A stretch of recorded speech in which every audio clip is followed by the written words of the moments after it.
Bonjour à tous, bienvenue dans ce Morning Invest. On est le 11 juillet et tout de suite on commence avec les plans sur les indices américains avec le S&P 500. En daily, on peut voir qu'on est toujours dans un flux qui est aussi, on est toujours bien au-dessus des moyennes mobiles. On peut voir que la journée d'hier, on a fait une énorme bougie verte, on a fait une grande bougie verte, il y avait énormément de pression de la part des acheteurs. Et puis on peut voir qu'au niveau du RSI, on est toujours bien en zone de surachat. Pour le moment, on n'a pas envie d'en ressortir, on ne corrige pas, pour le moment ça ne fait que de monter. Il y a bien un moment où ça va respirer, ça c'est une certitude, mais pour le moment on ne sait pas quand. En 4 heures, pas grand chose de plus à ajouter, on est toujours dans un flux qui aussi, on est toujours bien au-dessus des moyennes mobiles. Et puis au niveau du RSI, on peut voir qu'on est également en zone de surachat pour le moment, donc potentiellement on peut venir se faire une petite respiration ici sur cette zone de polarité qui converge avec les précédents plus hauts qu'on a fait. Là pour le moment c'est toujours en hausse, on est en train de faire une petite phase d'accumulation. Après c'est le matin, le marché US il n'est pas encore ouvert, donc on va un petit peu voir qu'est-ce qui se passe pour aujourd'hui, mais si on devrait faire une petite respiration, on pourrait revenir vraiment sur cette zone de polarité. Donc en tout cas ce serait le premier niveau où on pourrait venir respirer, et puis après on verra bien qu'est-ce qui va se passer en 1 heure. Et pour mon plan, donc là on peut voir qu'on est toujours dans un flux qui aussi, on est toujours bien au-dessus des moyennes mobiles qu'on a ici, donc un petit repli ce serait vraiment la bienvenue. Moi en ce qui concerne les plans aujourd'hui, je vais privilégier des achats, et de préférence justement des achats sur des replis. C'est vrai que c'est toujours plus réconfortant que de toujours acheter des nouveaux plus hauts, des nouveaux records, et puis qu'on n'a pas de repère au-dessus de notre tête.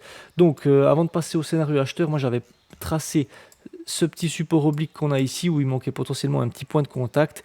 Et puis on avait eu un point de contact qui était ici, un point de contact ici. Là on a eu un petit débordement par ici qui a directement été réintégré, puis on a une autre point de contact ici qui converge quand même avec cette zone de polarité, donc c'est pas trop mal. Et puis moi pour mon premier scénario à l'achat, ce serait que le prix revienne rechercher le 61.8 qu'on a ici de tout ce dernier mouvement aussi qu'on a là, et sur un signal je pourrais tenter un achat. Ça pourrait être pas mal si on avait même un OPR qui se dessinerait par ici, puisque par exemple imaginons qu'on a le prix qui corrige un petit peu aujourd'hui, qui fasse son petit OPR comme ça, qui redescende par ici, fasse un petit excès, il remonte, donc il rejette le 61.8, il casse le support oblique par le haut, il réintègre l'OPR, on met un ordre d'achat ici, on attend un pullback et on va chercher directement le haut de l'OPR, et pourquoi pas même les précédents plus hauts qu'on avait fait. Donc ça, ce serait un scénario qui serait plausible ici. On verra un petit peu comment se dessine le marché jusque là. On a quand même une annonce qui est importante aujourd'hui, on en parlera tout à l'heure quand on regardera le calendrier économique. Et puis bien évidemment, si on viendra casser les précédents plus hauts et puis qu'on vient les retester, là on restera systématique, même si voilà, on a vraiment déjà beaucoup monté. On peut voir avec le RSI qu'on est quand même déjà en zone de surachat depuis un petit moment.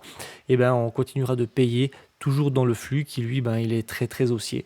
Et puis on peut voir qu'on a eu un rejet par ici pour mon plan vendeur, on a eu un rejet qui s'est fait par ici, donc pourquoi pas un deuxième. Donc si on viendrait par ici, vu que je retrouve un beau signal style une bulle ou bien une divergence, et si j'ai vraiment un top signal, je pourrais prendre une vente que je pourrais exploiter par ici, puis pourquoi pas aller rechercher, pourquoi pas le support oblique, le niveau des 50. On verra un petit peu où est-ce qu'on en sera à ce moment-là, mais voilà, ce serait une possibilité de prendre une vente ici. C'est clair qu'on serait vraiment contre la tendance, et puis la tendance là elle est vraiment très forte, elle est très haussière, donc c'est pour ça qu'il me faudra vraiment un signal qui soit vraiment top de chez top.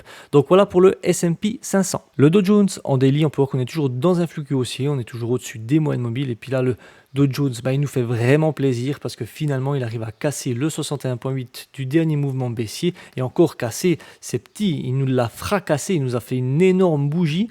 Et puis là on peut voir on verra qu'est-ce qui va se passer aujourd'hui. Il nous a fait une bougie grosse verte qui a cassé le 61.8. En théorie, on aime bien quand ça vient faire un petit pullback ici avant de repartir à la hausse.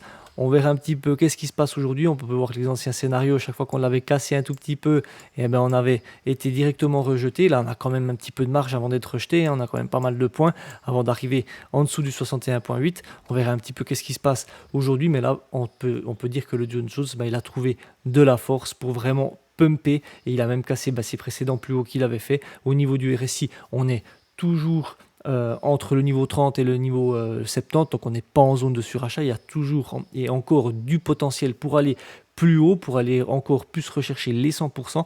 Donc on verra un petit peu qu'est-ce qu'il va nous faire aujourd'hui. En 4 heures, là, on n'a pas grand-chose de plus à ajouter, honnêtement, parce qu'on est vraiment dans un flux qui aussi, on est toujours bien au-dessus des moyennes mobiles. Là, on peut voir que le 61.8 du dernier mouvement en daily, on l'a cassé, on l'a repullbacké avant de pumper vraiment à la hausse. Donc en 4 heures, on le voit, ce petit pullback. En daily, on l'a toujours pas fait. On verra si on va le faire.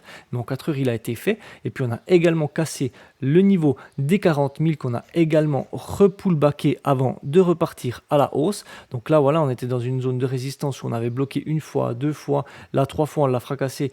On est venu repullbacker. Puis là, on a une prochaine zone de résistance, un prochain top qui est juste ici.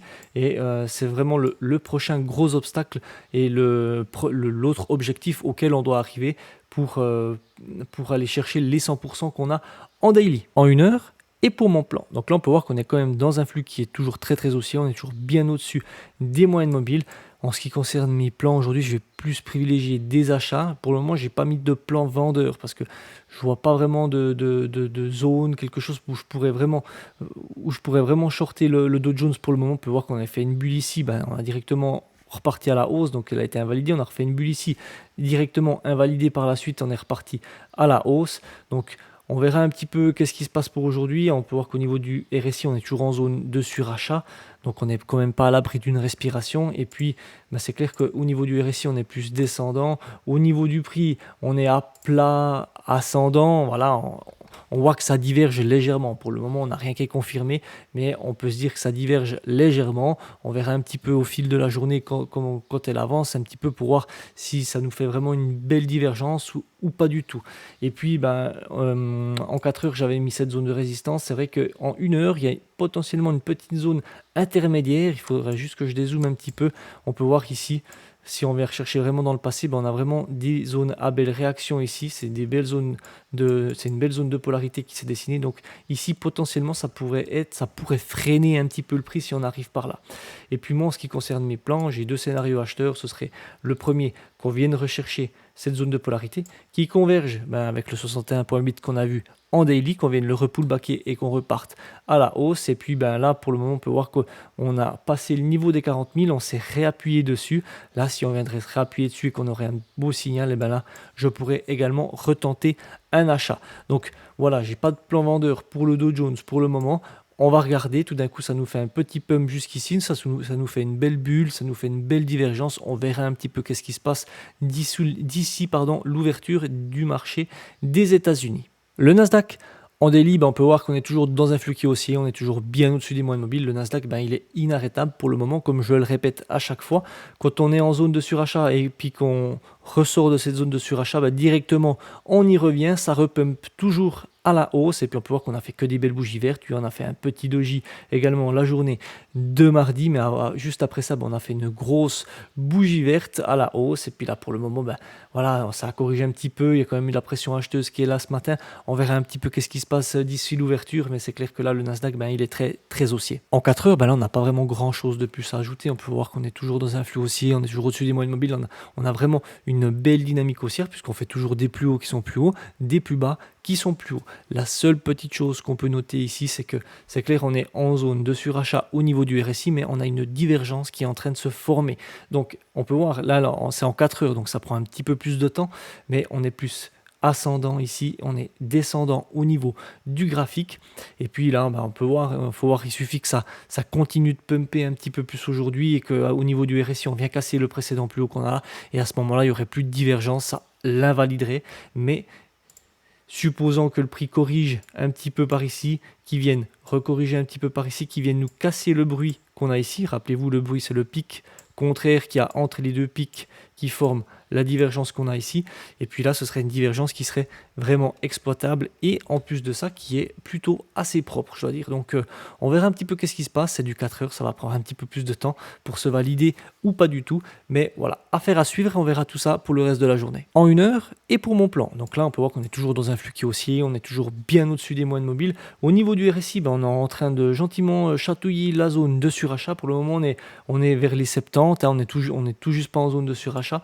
Moi, ce que je préconiserais aujourd'hui, c'est clair, ce serait des achats parce qu'on est dans une tendance qui est vraiment bien haussière, mais un repli serait vraiment la bienvenue. Après, un repli serait la bienvenue, mais il ne faut pas oublier qu'en 4 heures, on a une potentielle divergence qui est là, et puis qu'un repli, ça pourrait forcément la confirmer. Et j'ai regardé en 4 heures, l'objectif théorique de cette divergence, et ben, ça tombe par ici, ça tombe vers les 20 630. Donc, à voir un petit peu pour aujourd'hui. Il faut quand même la garder dans un coin de sa tête, cette divergence. Et là, on est en 1 heure, donc on a un petit peu plus de volatilité qui peut se faire, on a des mouvements, on peut atteindre notre objectif un petit peu plus facilement qu'en 4 heures quand même. Donc, à voir un petit peu comment ça se passe. Donc, moi, pour mon premier scénario, ce serait que le prix vienne rechercher cette zone de polarité qui converge ici avec le 61,8 de tous ce dernier mouvement haussier qu'on a là. Et sur un beau signal, eh ben, je pourrais tenter un achat puis les exploiter par ici. Donc ça, ce serait mon premier scénario. En plus, ce serait un bon scénario. Imaginons qu'on ait un OPR qui se forme également par ici, qu'on ait une autre prix qui se balade là-dedans, qui ressorte, qui nous fasse un petit excès 61,8, qui rentre dans l'OPR, on met d'autres ordres d'achat sur le bas, on va chercher le haut, si bien évidemment le ratio le permet. Et puis pour mon deuxième scénario acheteur, ce serait que si on recasse les précédents plus hauts, qu'on vienne les retester, et bien sur signal, je continuerai de payer dans le flux. Je continuerai de payer dans cette tendance qui est vraiment à la hausse. Et puis on pourrait même rajouter un petit scénario vendeur ici, mais c'est clair qu'il faudra un top signal.